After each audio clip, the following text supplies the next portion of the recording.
Lepo pozdravljeni ponovno v novem in zdaj že drugem podcastu na mojem kanalu Greg Skort.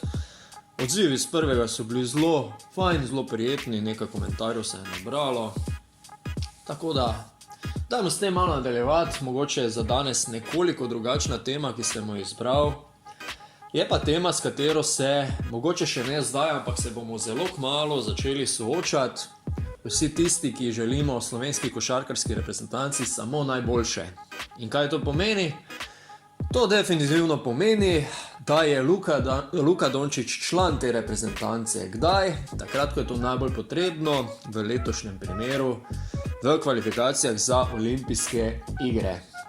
In glede tega, kot že naslov pravi, je to ena velika čista jeba, kot bi rekli dobro znani rockerji skupine Mi2, ne? Zakaj čista jeba? Mogoče na prvo žogo komu ni jasno, pa da na hitro pojasnimo zadevo, da bojo zadeve čisto jasne. Evo, prvič. Dallas Mavericksi in pa Luka se bodo zagotovo uvrstili v končnico, v boj za naslov NBA prvaka. Super, fino, fajn, hija. Če si navijač Dallasa, je to ena zelo dobra novica, tudi iz tega naslova, ker Dallasu gre letos relativno dobro.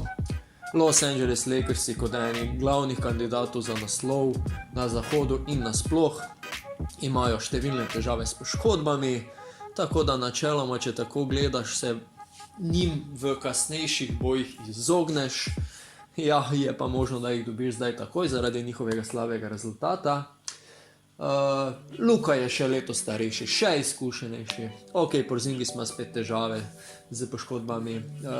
Tim Hardaway je spet dobil malo več tega puša iz klopi, je napredoval, da tako rečem. Skratka, neke dobre opcije za Dallas obstajajo v končnici, mogoče se lahko uvrstijo celo korak dlje kot lani. Ampak pol tukaj tista jeba, o kateri govorim, je, da mi kot Slovenija oziroma slovenska reprezentanca letos res ne potrebujemo, da Dallas z Luko pride kaj preveč Dallas v končnico. Zakaj? Ja, zato, ker se ravno v tem času odvijajo kvalifikacije za olimpijske igre v Litvi. To je problem. Zakaj? Zato, ker Litvo v Litvi bo težko nabiti, da temu tako rečem. Brez Luke smo lahko videli zelo lep primer v tem in lanskem letu, da je zelo, zelo težko. In to ni nič novega, kar sem zdaj povedal, ampak to je eno veliko dejstvo.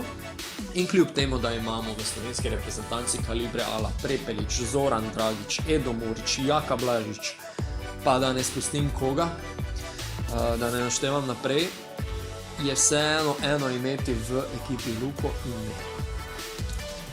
In vkolikor pridejo Dallas in druščina naprej od drugega kroga končnice, kar bo sicer že zelo težko, Luke ne bomo videli v kvalifikacijah za olimpijske igre in v tem primeru se nam, po mojem mnenju, ne piše čisto nič dobrega.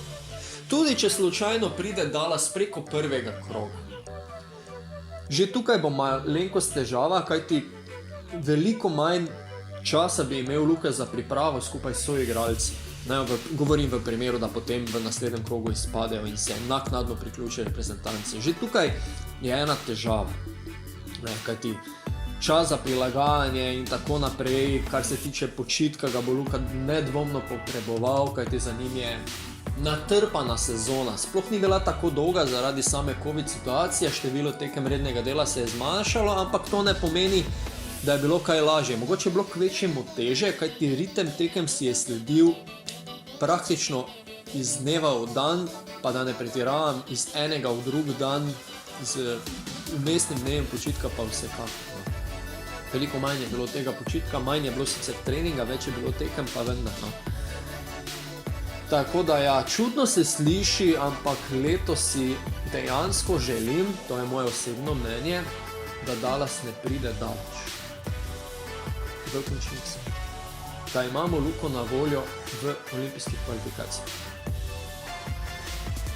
Če se pa to slučajno ne zgodi in Dallas prode globoko v končnico, pa naj osvoji prstan Luka, porka fiksna dele, ali kako se naj izrazim.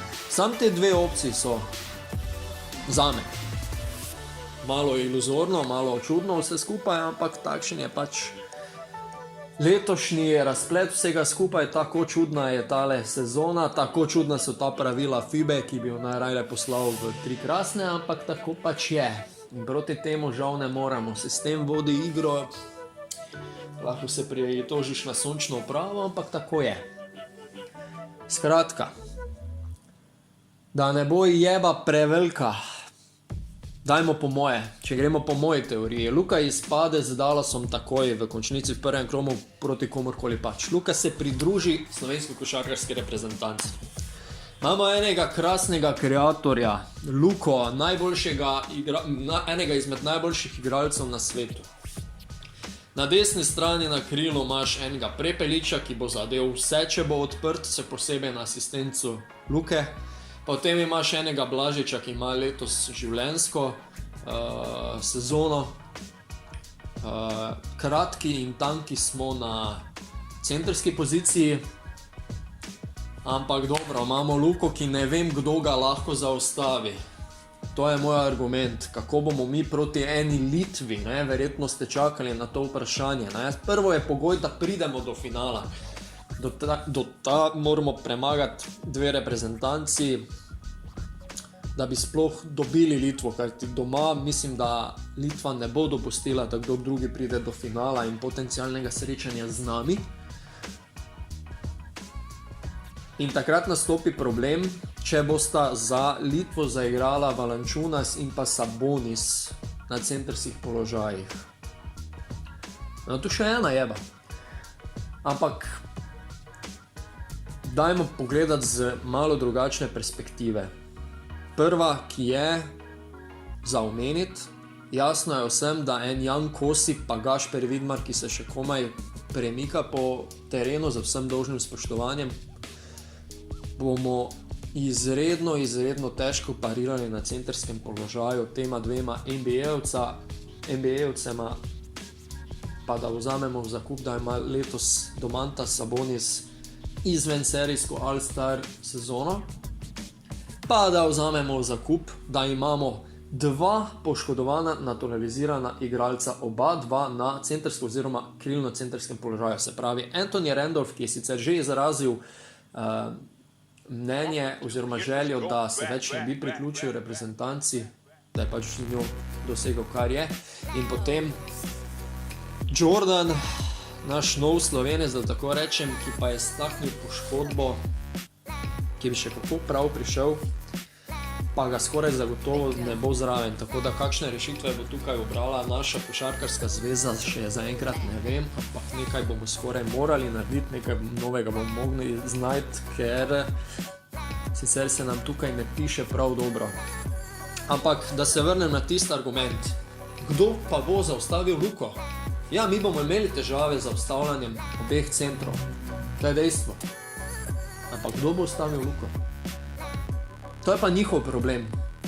In če se bodo slučajno res vsemi silami mogočimi spravili na Luko, to odpira izjemno veliko prostora za naše strelce, ki pa jih letos imamo.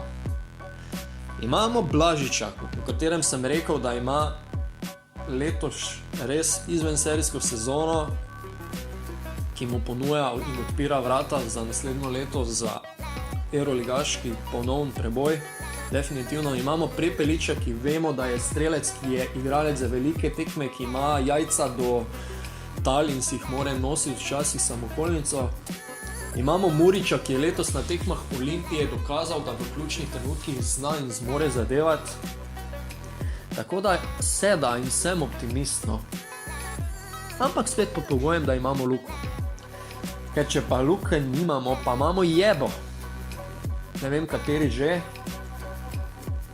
Ampak v tem primeru bo pa Sekulič kot selektor, ki bo ostal, kar je bilo včeraj poudarjeno ponovno na novinarski konferenci KZS-ja, bo pa imel on in celoten strokovni štab eno veliko težavo. Kaj pa mislite vi? Luka z Dallasom globoko v končnico, Luka do konca ali Luka s Slovenijo. Kaj pravite? Dajte povedati svoje mnenje, prosim, zapišite ga spodaj v komentarje.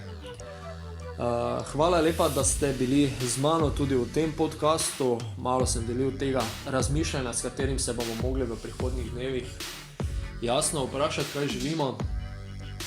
V bistvu mi lahko debatiramo, odgovorni pa se bodo morali vprašati, kaj bo z ali brez Luke.